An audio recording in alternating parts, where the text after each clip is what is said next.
You can't do something right by doing something wrong.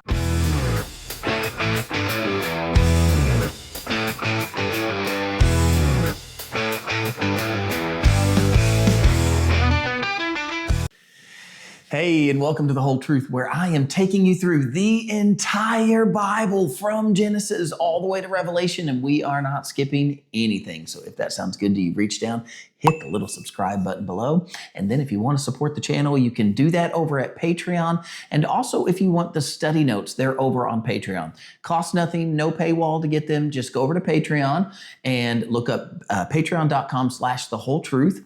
And then you'll see all the videos. You'll see them as posts. And then on each of those posts, you'll see a PDF file. You can just download the file and you'll have all of the study notes that I'm using as I'm creating these videos. It's 2 Samuel chapter 3, and then find verse 22. So this is part 2 to this chapter 3, what we see in 2 Samuel chapter 3. And remember with me what just happened.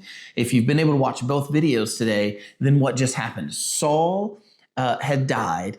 David had become the king in Judah, but 11 other tribes had stayed in or stayed with the house of Saul under a guy named Ishbosheth. And Ishbosheth was set in place by a guy named Abner. Abner used to be the enemy of David. He was on Saul's side and David was over here, and David's got this guy named Joab. Joab is kind of like a right-hand man to David. Well, David's house and Saul's house, even though they're all in Israel, these two houses are fighting. They're at a civil war with each other. There's been a long battle. That long battle came after something happened. Do you remember what happened as Joab's men under David, Joab under David and the men, and then Abner's men under Ishbosheth, they came together and they said, let's let the men compete. And remember, they all the men stabbed each other and then they died. And then there was a battle that broke out. Abner was being chased by Joab's brother. Abner was being chased by Joab's brother, and Abner took his spear and stuck it behind him, and Joab's brother ran into the spear and he died. Okay, I'm telling you that because of what's about to happen in this story, as Abner, who was the enemy of David's house, has now, just in the last video, he turned and now he has vowed to be a part of David's house and to help establish David as the king in all of Israel. So all 12 tribes, not just Judah, but all the other 11 tribes. Joab is now saying, I'm going to have all of them make David their king. Do you get the idea of what's going on? Because as that happened, Joab, David's right-hand guy, is not thrilled with Abner. He doesn't like this, and he's going to do something really bad. And what I want you to catch in this video, in this short time that we'll have together, I want you to understand that God's righteousness is never going to be established on unrighteousness. You're never going to do something right by doing something wrong. And so don't compromise. Don't think that you need to compromise something for the essence of doing right in the kingdom of God, because it's not that way. It's not good that way. Okay, let me show you. Let's read it first. Find 2 Samuel chapter 3 and then find verse 22. And I'll read on down through verse 27. So verses 22 to 27 to start. At that moment, the servants of David and Joab came from a raid and brought much spoil with them. But after Abner was not with David in Hebron, for he had sent him away and he had gone in peace. When Joab and all the troops that were with him had come, they told Joab, saying, Abner, the son of Ner, came to the king, and he sent him away, and he has gone in peace. And then Joab came to the king and said, what have you done? Look, Abner came to you. Why is it that you sent him away? And he has already gone. Surely you realize that Abner, the son of Ner, came to deceive you, to know you're going out and you're coming in, and to know all that you are doing. Okay, what we see first is that David had sent Abner away in peace. That was in the last video, where we ended the last video. David and Abner have made peace. David sent him away in peace. Joab was at a raid while this happened. Joab comes back from the raid, finds out that David has sent him away in peace, and approaches David and says, David, what are you doing? Don't you know that Abner is doing this to try to trick you? Now, what Joab is saying that Abner is doing is that Abner in some way is wanting to figure out, to spy on David, how he's going in and coming out. He thinks that Abner is there to spy, but that is not why Abner is there. We remember why Abner is there. Abner is there because Ishbosheth got, he got all, too big for his britches, if you will, and he made an accusation about Abner. So Abner turned on Ishbosheth. He's not trying to spy on David, but Joab thinks that he is trying to spy on David. And so he went and got on David and said, "What are you doing, letting Abner go away in peace?" Oh, but check this out. In verse 26, and when Joab had gone from David's presence, he sent messengers after Abner, who brought him back from the well of Sirah, but David did not know it. And now when Abner had returned to Hebron, Joab took him aside in the gate to speak to him privately, and there stabbed him in the stomach, so that he died for the blood of Asahel, his brother. Joab takes it into his own hands, and he goes and kills Abner. David just made peace with Abner. Abner is now, he's the second in command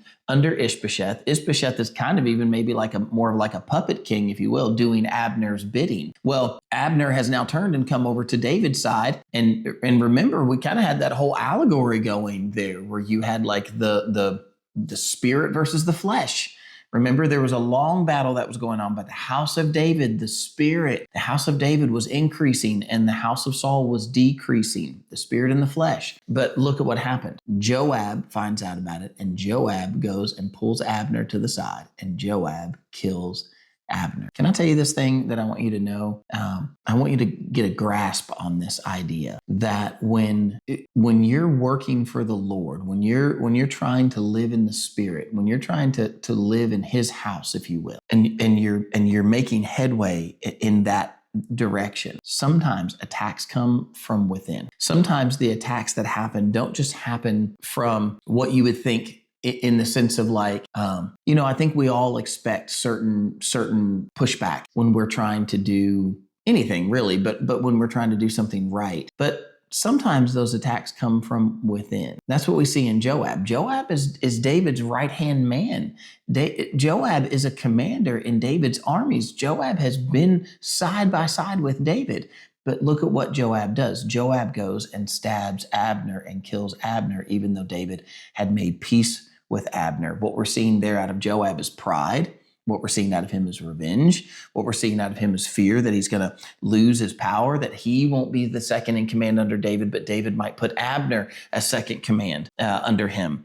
And so what we see out of Joab is that Joab seems to really want the control. Can I tell you what the enemy does with us? Sometimes as we move forward in our walk with Christ, what he does is tries to pull us back. Now, you need to let that sink in for just a second, because if God's restoring something in your life, the enemy is going to try to stop that restoration.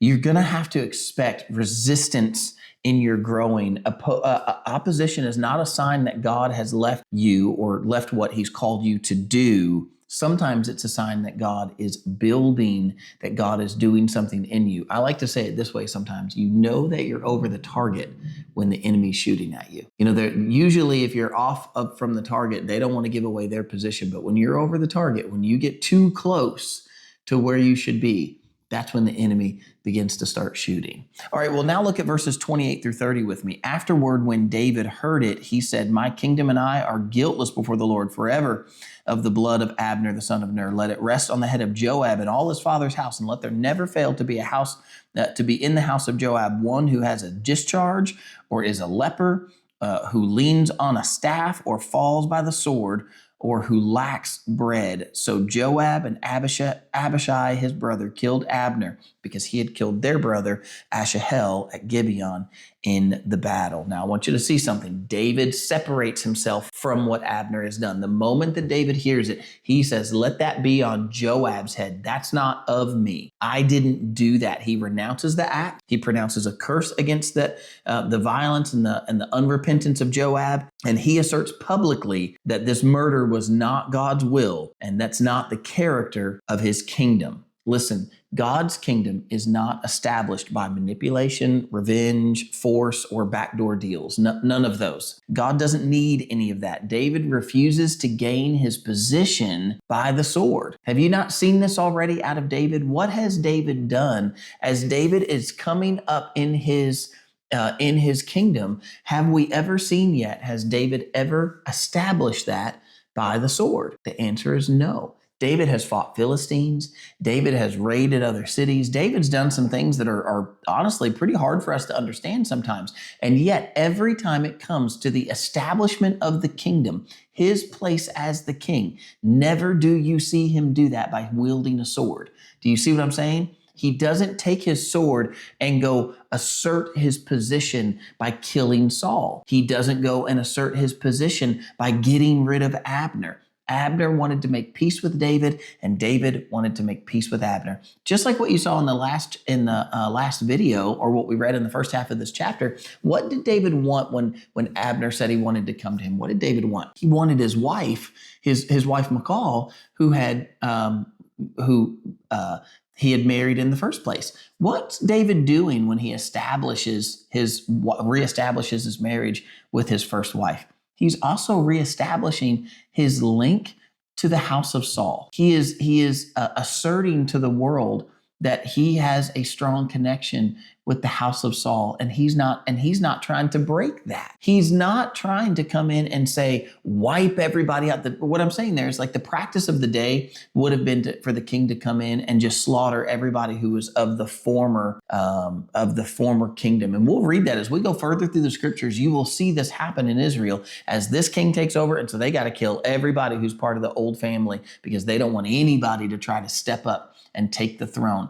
But that's not what we see out of David, is it? Every step of the way, he's not trying to assert himself as king, even though he's the rightful anointed king. He's never trying to fight for that position because he doesn't have to fight for that position. And so I think in this that we see David looking like Christ again, because here's the deal. First of all, Christ did not come and establish his kingdom with the sword. Now, he told us to get a sword. He told his disciples that there was a time coming that they would need a sword. We know that one day he's coming again on a white horse and a sword's going to come out of his mouth. But Jesus established his kingdom how? On the cross. He didn't need to fight for his position. Instead, he invited you to come in to his kingdom. And now David's going to do something even stranger. David, in verses 31 through 36, weeps and mourns for Abner, not just for Saul. I mean, we saw this when Saul had died, but now for Abner. Look at this in verse 31. Then David said to Joab and to all the people who were with him, tear your clothes, gird yourselves with sackcloth, and mourn for Abner. The king and King David followed the coffin. And so they buried Abner in Hebron, and the king lifted up his voice and wept at the grave of Abner, and all the people wept, and the king sang a lament over Abner and said, should Abner die as a fool dies? Your hands were not bound, nor your feet put into fetters. As a man falls before wicked men, so you fell. And then all the people wept over him again. And when all the people came to persuade David to eat food while it was still day, David took an oath, saying, for God do so to me, and more also if I taste bread or anything else till the sun goes down. And so all the people took note of it, and it pleased them, since whatever the king did pleased the people. Notice that as Abner died, even though Abner had been his enemy, Abner had come and restored a relationship, if you will, with David. And David had sent him away in peace. And Abner was going to go throughout all the country convincing the people that David was the rightful king. But instead, Joab went and killed him. Joab tried to revert David back and pull David back into, what was he trying to pull David back into? And I'm saying that, I know I'm a little bit into this video to say that, but like, what's he trying to pull David back into? A relationship with Abner that's broken, an enemy state with Abner, where David and Abner are against each other, and he's trying to pull David back into that. Abner and David were good now. David had sent him away in peace. And so here's what I want you to see, because I think this is the heart of God and it's the heart of his kingdom. David doesn't rejoice in judgment. Is it rightful for Joab to play the part of the avenger of blood? That's in another video way back from Leviticus. Is it right for Joab to play the avenger of blood? Well, I mean, he had maybe a legal right to do it, to kill Abner. But remember, Abner killed Asahel. That's Joab's brother. He killed him in the heat of battle when Asahel was chasing after him. And he tried to get Asahel to stop chasing him. And he said, go turn after somebody else. But he wouldn't do it. So that's when Abner finally took the spear and put it behind him. And if, by the way, if Asahel had caught Abner, he would have killed Abner. I mean, that was the whole reason for chasing him.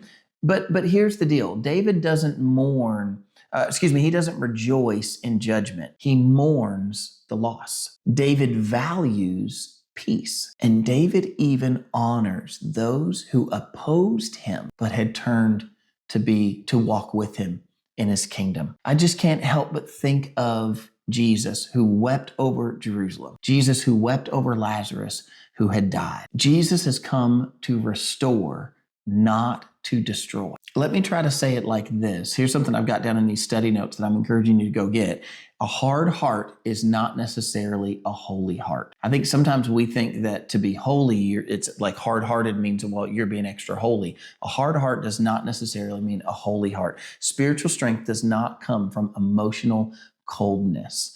Now, let me try to say this. I'm not trying to say that to be emotional necessarily makes you holy either, because it certainly doesn't. You can be emotional and yet still be unholy. And you can have lots of feelings for things. Feelings don't trump facts.